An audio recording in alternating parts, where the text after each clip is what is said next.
ആകാശവാണി.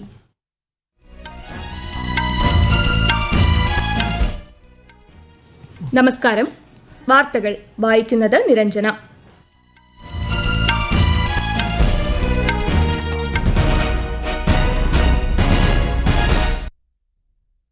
പ്രധാന വാർത്തകൾ. 2026-27 കേന്ദ്ര ബജറ്റിന്മേലുള്ള ചർച്ച രാജ്യസഭയിൽ ഇന്ന് പുനരാരംഭിക്കും. വിവിധ വിഷയങ്ങളിന്മേലുള്ള പ്രതിപക്ഷ ബഹളത്തിൽ ലോക്സഭാ നടപടികൾ തടസ്സപ്പെട്ടു. ന്യൂഡൽഹിയിലെ സേവാതീർത്ത് കെട്ടിട സമുച്ചയത്തിന്റെ അനാച്ഛാദനം പ്രധാനമന്ത്രി നരേന്ദ്രമോദി നാളെ നിർവഹിക്കും. അയൽ രാജ്യങ്ങൾക്കുള്ള വൈദ്യുതി വിതരണം ചെയ്യുന്ന നിലയിലേക്ക് ഇന്ത്യയുടെ വൈദ്യുതി ഉൽപാദനം ഉയർന്നതായി കേന്ദ്ര സഹമന്ത്രി ശ്രീപദ് യശോ നായക്.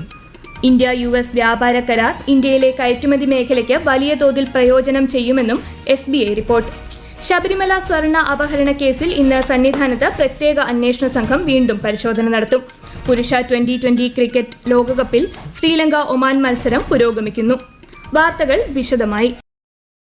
2026-27 കേന്ദ്ര ബജറ്റിന്മേലുള്ള ചർച്ച രാജ്യസഭയിൽ ഇന്ന് പുനരാരംഭിക്കും. ബജറ്റിനെ കുറിച്ചുള്ള പൊതുചർച്ചയ്ക്ക് ധനമന്ത്രി നിർമ്മല സീതാരാമൻ മറുപടി നൽകും. അതേസമയം ലോക്സഭയിൽ ഇന്നും പ്രതിപക്ഷ പ്രതിഷേധത്തിൽ നടപടികൾ തടസ്സപ്പെട്ടു. സഭ ആരംഭിച്ചപ്പോൾ തന്നെ പ്രതിപക്ഷം ബഹളം തുടങ്ങിയതോടെ 12 മണിവരെ നിർത്തിവച്ച ശേഷമാണ് നടപടികൾ പുനരാരംഭിച്ചത്. രാജ്യസഭയിലും നടപടി പുരോഗമിക്കുകയാണ്. ജനുവരി 28-ന് ആരംഭിച്ച ബജറ്റ് സമ്മേളനത്തിന്റെ ആദ്യഘട്ടം നാളെ അവസാനിക്കും. മാർച്ച് 9 മുതൽ ഏപ്രിൽ 2 വരെയാണ് രണ്ടാം ഘട്ടം. ഒഡീഷയിലെ അംഗനവാടിയിൽ ഉണ്ടായ ജാതി വിവേചന വിഷയത്തിൽ പ്രതിപക്ഷ നേതാവ് മല്ലികാർജ്ജുൻ ഖാർഗെ ആശങ്ക പ്രകടിപ്പിച്ചു. രാജ്യത്ത് പുരോഗതിയും പരിഷ്കരണവും ഉണ്ടെന്ന് അവകാശപ്പെടുമ്പോഴും ഇത്തരം സംഭവങ്ങൾ നിരന്തരമായ സാമൂഹിക വിവേചനത്തെ പ്രതിഫലിപ്പിക്കുന്നുവെന്ന് അദ്ദേഹം രാജ്യസഭയിൽ ശൂന്യവേളയിൽ പറഞ്ഞു.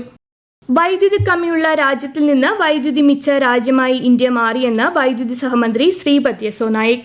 ലോക്സഭയിൽ ചോദ്യോത്തരവേളയിലാണ് അദ്ദേഹം ഇക്കാര്യം വ്യക്തമാക്കിയത്. പ്രധാനമന്ത്രി നരേന്ദ്രമോദിയുടെ നേതൃത്വത്തിൽ 2014 മുതൽ വൈദ്യുതി മേഖലയിൽ നിരവധി പരിഷ്കാരങ്ങൾ നടപ്പിലാക്കിയിട്ടുണ്ടെന്ന് അദ്ദേഹം പറഞ്ഞു. നിലവിൽ ഇന്ത്യ അയൽ രാജ്യങ്ങൾക്ക് വൈദ്യുതി വിതരണം ചെയ്യുന്നുണ്ടെന്നും അദ്ദേഹം വ്യക്തമാക്കി. സാമ്പത്തിക അച്ചടക്കത്തിലൂടെ വൈദ്യുതി വിതരണ മേഖലയെ ശക്തിപ്പെടുത്തുക എന്ന ലക്ഷ്യത്തോടെ വൈദ്യുതി ഭേദഗതി ബിൽ ഉടൻ അവതരിപ്പിക്കുമെന്നും കേന്ദ്രമന്ത്രി പറഞ്ഞു. ट्रांसमिशन डिस्ट्रीब्यूशन इसके बारे में डिस्ट्रीब्यूशन सेक्टर के सबसे महत्व की कड़ी है डिस्ट्रीब्यूशन सर।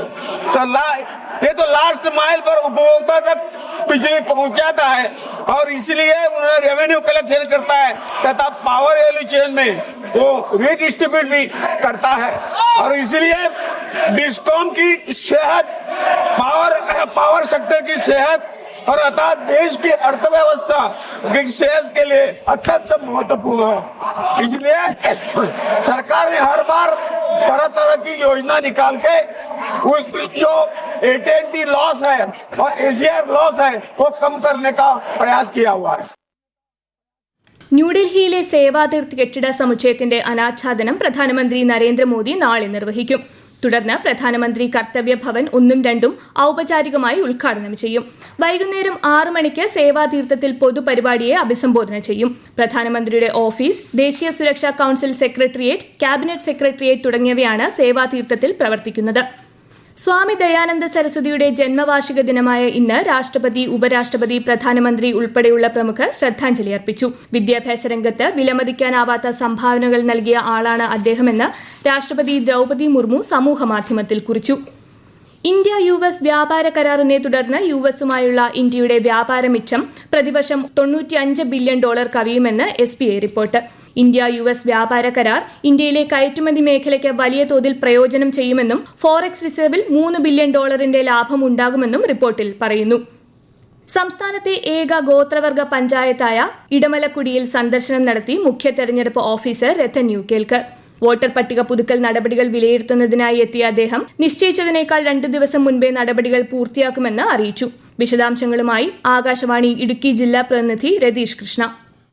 സന്ദർശനത്തിനിടെ വിവിധ കുടികളിലെ താമസക്കാരുമായി അദ്ദേഹം സംവദിച്ചു. അമ്പലപ്പടി കുടിയിലെ മുതിർന്ന വോട്ടറായ 90-കാരൻ ദൊരൈസ്വാമിയുടെ വീട് സന്ദർശിച്ച അദ്ദേഹം സമ്മതിദാന അവകാശം വിനിയോഗിക്കേണ്ടതിന്റെ പ്രാധാന്യത്തെക്കുറിച്ച് ഓർമ്മിപ്പിച്ചു. സംസ്ഥാനത്ത് തീവ്ര വോട്ടർ പട്ടിക പരിഷ്കരണ നടപടികൾ മികച്ച രീതിയിൽ പുരോഗമിക്കുകയാണെന്ന് അദ്ദേഹം പറഞ്ഞു. ഇടമലക്കുടി ഉൾപ്പെടുന്ന ദേവികുളം നിയോജക മണ്ഡലത്തിലും നടപടികൾ കൃത്യമായി പൂർത്തിയാക്കാൻ സാധിച്ചതായും രാഷ്ട്രീയ പാർട്ടികളിൽ നിന്ന് മികച്ച പിന്തുണ ലഭിക്കുന്നുണ്ടെന്നും അദ്ദേഹം വ്യക്തമാക്കി. ഇടമലക്കുടി ഗവൺമെന്റ് ട്രൈബൽ UP സ്കൂളിലെ പോളിംഗ് ബൂത്തും മൂന്നാർ ഗവൺമെന്റ് VHSSലെ വോട്ടെണ്ണൽ കേന്ദ്രവും സന്ദർശിച്ച് ക്രമീകരണങ്ങൾ വിലയിരുത്തിയ ശേഷമാണ് അദ്ദേഹം മടങ്ങിയത്. രാജ്യത്തിന്റെ ദേശീയ ഗീതമായ വന്ദേമാതരം ആലപിക്കുന്നത് സംബന്ധിച്ച് വിശദമായ മാർഗനിർദ്ദേശങ്ങൾ പുറപ്പെടുവിച്ച് കേന്ദ്ര സർക്കാർ. ദേശീയ ഗീതവും ദേശീയ ഗാനവും ഒന്നിച്ച് അവതരിപ്പിക്കുമ്പോൾ വന്ദേമാതരം ആദ്യം ആലപിക്കണമെന്ന് കേന്ദ്ര ആഭ്യന്തര മന്ത്രാലയം നിർദ്ദേശിച്ചു. രാഷ്ട്രപതിയുടെ ആഗമനം, ദേശീയ പതാക ഉയർത്തൽ, ഗവർണർമാരുടെ പ്രസംഗം തുടങ്ങിയ പ്രധാന ഔദ്യോഗിക ചടങ്ങുകളിൽ വന്ദേമാതരത്തിന്റെ 6 ചരണങ്ങളുള്ള പൂർണ്ണരൂപം ആലപിക്കുകയോ പ്ലേ ചെയ്യുകയോ വേണമെന്ന് കേന്ദ്ര ആഭ്യന്തര മന്ത്രാലയം നിർദ്ദേശിച്ചു. വേദത്തെക്കുറിച്ചുള്ള ജ്ഞാനം മനസ്സിന്റെ അജ്ഞതയെ അകറ്റുമെന്ന് സംസ്കൃത സുഭാഷിതം പങ്കുവച്ച് പ്രധാനമന്ത്രി നരേന്ദ്രമോദി. വേദങ്ങൾ കാലാതീതമായ വിജ്ഞാന ശാഖയാണെന്നും അദ്ദേഹം സമൂഹമാധ്യമത്തിൽ കുറിച്ചു. ഈ വാർത്തകൾ ആകാശവാണിയിൽ നിന്ന്. ആകാശവാണി വാർത്തകളും വാർത്താധിഷ്ഠിത പരിപാടികളും all India radio news Thiruvananthapuram YouTube ചാനലിലും all India radio news Thiruvananthapuram Facebook പേജിലും AR News_ തിരുവനന്തപുരം ഇൻസ്റ്റഗ്രാം അക്കൌണ്ടിലും AR News_TVM X ഹാൻഡിലും ലഭ്യമാണ്. ഝാർഖണ്ഡിലെ ലതേഹർ ജില്ലയിൽ നക്സൽ വിരുദ്ധ പോരാട്ടത്തിൽ പക്രുവ വനമേഖലയിൽ നിന്ന് TSPC ബന്ധമുള്ള 3 മാവോയിസ്റ്റുകളെ പോലീസ് അറസ്റ്റ് ചെയ്തു. 2 പിസ്റ്റളുകൾ, 35 റൌണ്ട് വെടിയുണ്ടകൾ, തീവ്രവാദ ലഘുലേഖകൾ എന്നിവ പിടിച്ചെടുത്തു. ശബരിമല സ്വർണ്ണ അപഹരണ കേസിൽ ഇന്ന് സന്നിധാനത്ത് പ്രത്യേക അന്വേഷണ സംഘം വീണ്ടും പരിശോധന നടത്തും. ഹൈക്കോടതി ഡിവിഷൻ ബെഞ്ച് നിർദ്ദേശപ്രകാരമാണ് പരിശോധന. ശ്രീകോവിലിന്റെ എല്ലാ ഭാഗത്തുമുള്ള സ്വർണം വിശദമായി പരിശോധിച്ച ശേഷം സാമ്പിൾ ശേഖരിക്കും. ശാസ്ത്രീയ തെളിവെടുപ്പിനായി സാമ്പിളുകൾ മുംബൈയിലെ ഭാഭ ആറ്റോമിക് റിസർച്ച് സെന്ററിലേക്ക് അയക്കും. കുംഭമാസ പൂജകൾക്കായി ശബരിമല ക്ഷേത്രനട ഇന്ന് വൈകിട്ട് തുറക്കും. വൈകിട്ട് 5-ന് തന്ത്രി കണ്ഠരര് മഹേഷ് മോഹനരുടെ സാന്നിധ്യത്തിൽ മേൽശാന്തി ED പ്രസാദ് നട തുറന്ന് ദീപം തെളിയിക്കും. കുംഭം 1 13-ന് രാവിലെ 5-ന് നട തുറന്ന് പൂജകൾ ആരംഭിക്കും. കുംഭമാസ പൂജകൾ പൂർത്തിയാക്കി 17-ന് നടയടയ്ക്കും. 12ാം ക്ലാസ് മൂല്യനിർണ്ണയത്തിനായി ഈ വർഷം മുതൽ CBSE ഓൺ സ്ക്രീൻ മാർക്കിംഗ് സംവിധാനം നടപ്പിലാക്കുമെന്ന് പരീക്ഷാ കൺട്രോളർ സന്യ ഭരദ്വാജ്. ഒരു റിപ്പോർട്ട്. കാര്യക്ഷമതയും സുതാര്യതയും വർദ്ധിപ്പിക്കുന്നതിനുള്ള ശ്രമത്തിന്റെ ഭാഗമായാണ് OSM സംവിധാനം അവതരിപ്പിക്കാൻ ബോർഡ് തീരുമാനിച്ചത്. അതേസമയം CBSE 10ാം ക്ലാസ് മൂല്യനിർണ്ണയം പരമ്പരാഗത രീതിയിൽ തുടരും. ഈ വർഷം മുതൽ 10ാം ക്ലാസ്സിൽ 2 ബോർഡ് പരീക്ഷകളുണ്ടാകും. പരീക്ഷയിലെ പ്രകടനം മെച്ചപ്പെടുത്താൻ ആഗ്രഹിക്കുന്ന വിദ്യാർത്ഥികൾക്ക് തുടർന്നുള്ള പരീക്ഷ ഓപ്ഷണൽ ആയിരിക്കും. പരീക്ഷാ നടത്തിപ്പിനും ഓൺ സ്ക്രീൻ മാർക്കിങ്ങിനുമുള്ള മാർഗനിർദ്ദേശങ്ങൾ വിശദീകരിക്കുന്നതിനായി നാളെ രാവിലെ 11 മണിക്ക് തത്സമയ വെബ്കാസ്റ്റ് അവതരിപ്പിക്കുമെന്നും CBSE ബോർഡ് അറിയിച്ചു. News desk, Akashvani. Palakkad MLA Rahul മാങ്കൂട്ടത്തിന് മുൻകൂർ ജാമ്യം. രാഹുൽ പ്രതിയായ ആദ്യ ലൈംഗിക പീഡന കേസിലാണ് ജാമ്യം. നേമം പോലീസ് രജിസ്റ്റർ ചെയ്ത കേസിൽ തിരുവനന്തപുരം സെഷൻസ് കോടതി നേരത്തെ ജാമ്യാപേക്ഷ തള്ളിയിരുന്നു.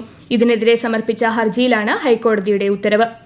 പുരുഷ 2020 ക്രിക്കറ്റ് ലോകകപ്പിൽ ശ്രീലങ്കയ്ക്കെതിരെ ഒമാന് 226 റൺസ് വിജയലക്ഷ്യം. 2ാം മത്സരത്തിൽ നേപ്പാൾ ഇറ്റലിയെയും 3ാം മത്സരത്തിൽ ഇന്ത്യ നമീബിയയെയും നേരിടും. രാത്രി 7-ന് ന്യൂഡൽഹിയിലാണ് ഇന്ത്യ നമീബിയ പോരാട്ടം. സംയുക്ത ട്രേഡ് യൂണിയനുകൾ പ്രഖ്യാപിച്ച 24 മണിക്കൂർ ദേശീയ പണിമുടക്ക് തുടരുന്നു. അവശ്യ സർവീസുകളെ പണിമുടക്കിൽ നിന്നും ഒഴിവാക്കി. സ്വകാര്യ വാഹനങ്ങൾ ഓടുന്നുണ്ട്. PSC ഇന്ന് നടത്താനിരുന്ന പരീക്ഷകൾ ഈ മാസം 21-ലേക്ക് മാറ്റി. കേരള, MG, കാലിക്കറ്റ് സർവകലാശാലകളും ഇന്ന് നടത്താനിരുന്ന പരീക്ഷകൾ മാറ്റി. സംസ്ഥാന സർക്കാർ ഡയസ് നോൺ പ്രഖ്യാപിച്ചിട്ടുണ്ട്.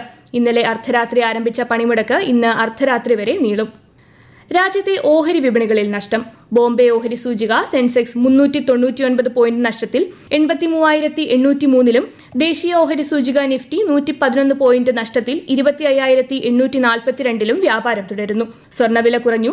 പവന് 880 രൂപ കുറഞ്ഞ് 1,16,160 രൂപയും ഗ്രാമിന് 14,520 രൂപയുമാണ് ഇന്നത്തെ വില. പ്രധാന വാർത്തകൾ വീണ്ടും. 2026-27 കേന്ദ്ര ബജറ്റിന്മേലുള്ള ചർച്ച രാജ്യസഭയിൽ ഇന്ന് പുനരാരംഭിക്കും. വിവിധ വിഷയങ്ങളിന്മേലുള്ള പ്രതിപക്ഷ ബഹളത്തിൽ ലോക്സഭാ നടപടികൾ തടസ്സപ്പെട്ടു. ന്യൂഡൽഹിയിലെ സേവാതീർത്ത് കെട്ടിട സമുച്ചയത്തിന്റെ അനാച്ഛാദനം പ്രധാനമന്ത്രി നരേന്ദ്രമോദി നാളെ നിർവഹിക്കും. അയൽ രാജ്യങ്ങൾക്ക് വൈദ്യുതി വിതരണം ചെയ്യുന്ന നിലയിലേക്ക് ഇന്ത്യയുടെ വൈദ്യുതി ഉൽപ്പാദനം ഉയർന്നതായി കേന്ദ്ര സഹമന്ത്രി ശ്രീപദ് യശോ നായിക്. ഇന്ത്യ-US വ്യാപാര കരാർ ഇന്ത്യയിലെ കയറ്റുമതി മേഖലയ്ക്ക് വലിയ തോതിൽ പ്രയോജനം ചെയ്യുമെന്ന് SBI റിപ്പോർട്ട്. ശബരിമല സ്വർണ്ണ അപഹരണ കേസിൽ ഇന്ന് സന്നിധാനത്ത് പ്രത്യേക അന്വേഷണ സംഘം വീണ്ടും പരിശോധന നടത്തും. പുരുഷ 2020 ക്രിക്കറ്റ് ലോകകപ്പിൽ ശ്രീലങ്കയ്ക്കെതിരെ ഒമാന് 226 റൺസ് വിജയലക്ഷ്യം. വാർത്തകൾ കഴിഞ്ഞു. അടുത്ത വാർത്താ പ്രക്ഷേപണം വൈകിട്ട് 3 മണിക്ക്.